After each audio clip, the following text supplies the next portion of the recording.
Every single day that we wake up, we have been gifted the opportunity of choice.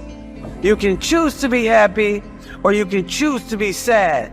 I don't care what your situation is. You should never allow your situation to define who you are as a person. The outside is the physical manifestation of what goes on inside the brain.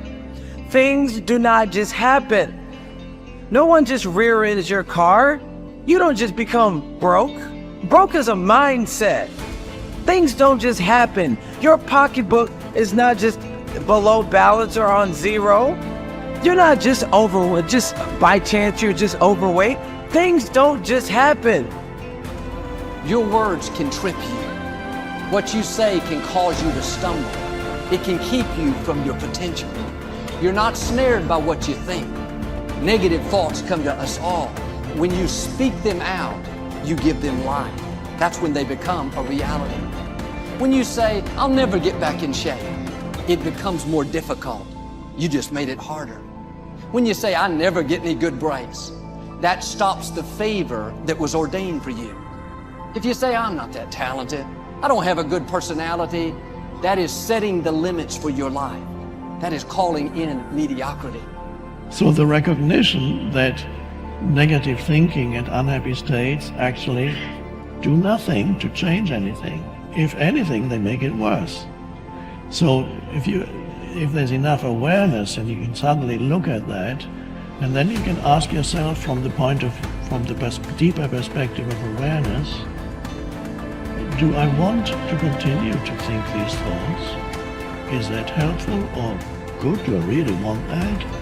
Ask yourself, what is my limiting step? What is the one factor that determines the speed at which I achieve my goal, or whether I achieve it at all? Once you've answered this question, you can move on to making a plan for how to accomplish your goals by eliminating this limiting factor. Your ability to identify your limiting step is one of the best demonstrations of your intelligence, and your capacity to eliminate this limiting step is one of the best demonstrations of your overall competence in achieving anything you want. It's our thoughts that are manifesting this world. Now you could say that's a spiritual thing, and now I say not only is it spiritual, now it is fundamental basic science of the universe. And it says then the thoughts are creative. Well, if the thoughts are creative, then who is having the thought? And you start to realize, I'm having the thought.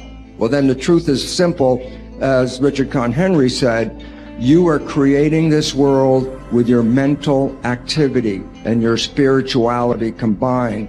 And then all of a sudden it says, well, then if I'm creating the world, then my original belief that when things didn't go right, I was a victim. The universe wasn't supporting me. You know, it's like, oh, I try so hard and the universe is not giving me things. It turns 180 degrees around. And it basically says this: we are creating this world. And then I say your mind is creating this world. Although you cannot change conditions or circumstance, you don't have to let them control you. We can't control what's going on outside, but we can control what's going on inside. You know, and unfortunately, I don't think many of us have been raised to really understand that.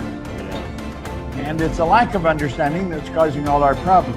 We are the only creature on the planet that's totally disoriented in our environment.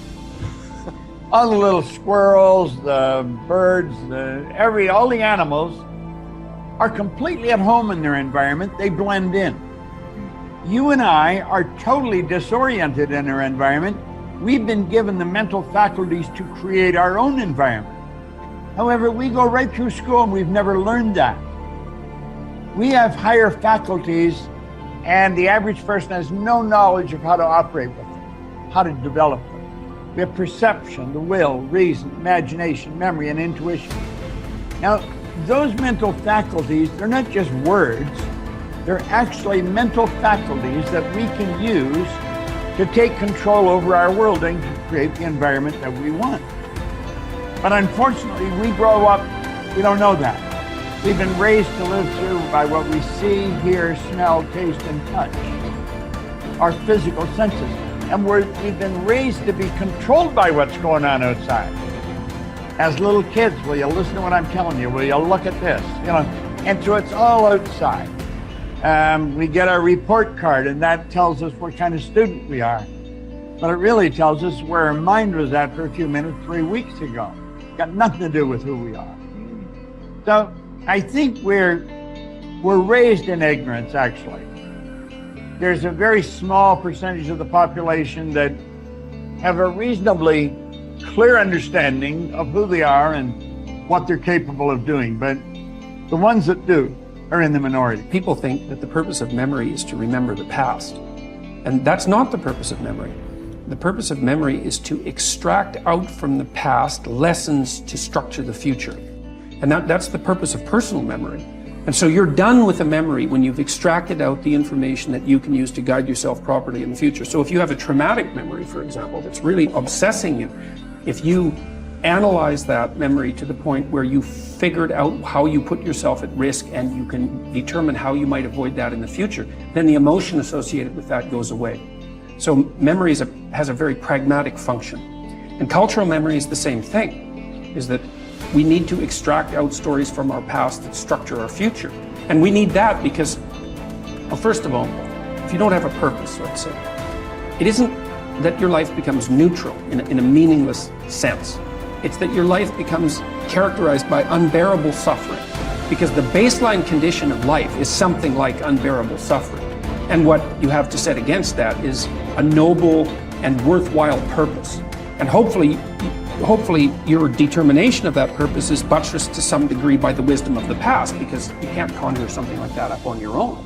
And if you provide people with nobility of purpose, then they can tolerate the suffering of existence without becoming entirely corrupted by it. And cultures that don't do that, it isn't even so much that they die, it's that cultures that don't do that are dead. They're done. They don't have a story anymore. They don't have a call to adventure. And then everyone suffers stupidly as a consequence. It's a very bad thing. So Churchill made the same observation that many of the great psychologists and philosophers made in the early part of the 20th century.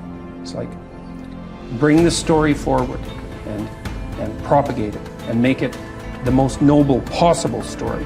And then you motivate people to transcend themselves, which they need to do.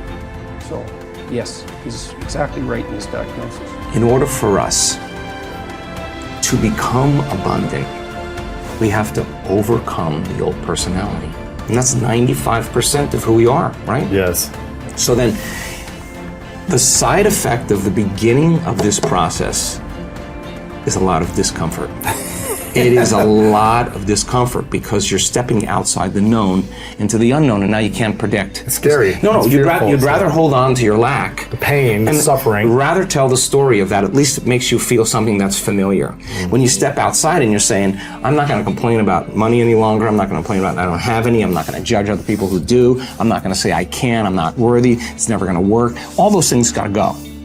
I'm not going to feel lack. I'm not going to feel unworthy. I'm not going to feel separation. I'm not going to feel resentment. These are the things that are keeping my reality the same. Now it's no longer about abundance, about who you become. Mm-hmm. The most successful people are long-term thinkers. They look into the future as far as they can to determine the kind of people they want to become and the goals they want to achieve. They then come back to the present and determine the things that they will have to do or not do to achieve their desired futures. This practice of long-term thinking applies to work, career, marriage, relationships, money, and personal conduct.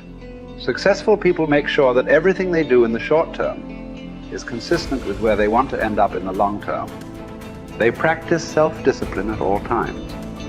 You see this willingness to sacrifice in people who spend many hours and even years preparing, studying, and upgrading their skills to make themselves more valuable, so that they can have a better life in the future, rather than spending most of their time socializing and having fun in the present. Your ability to think, plan, and work hard in the short term, and to discipline yourself to do what is right and necessary before you do what is fun and easy, is the key to creating a wonderful future for yourself. Your ability to think long term is a developed skill. As you get better at it, you become more able to predict with increasing accuracy. what is likely to happen to you in the future as the result of your actions in the present. This is a quality of the superior thinker. The common denominator of success was that successful people make a habit of doing the things that unsuccessful people don't like to do. And what were these things? It turned out that the things that successful people don't like to do are the same things that failures don't like to do either. But successful people do them anyway because they know that this is the price they have to pay if they want to enjoy greater success and rewards in the future. Successful people are more concerned with pleasing results, whereas failures were more concerned about pleasing method. Successful, happy people were more concerned with the positive, long-term consequences of their behaviors, whereas unsuccessful people were more concerned with personal enjoyment and immediate gratification. The top people were those who were more concerned with activities that were goal-achieving, whereas average people were more concerned with activities that were tension-relieving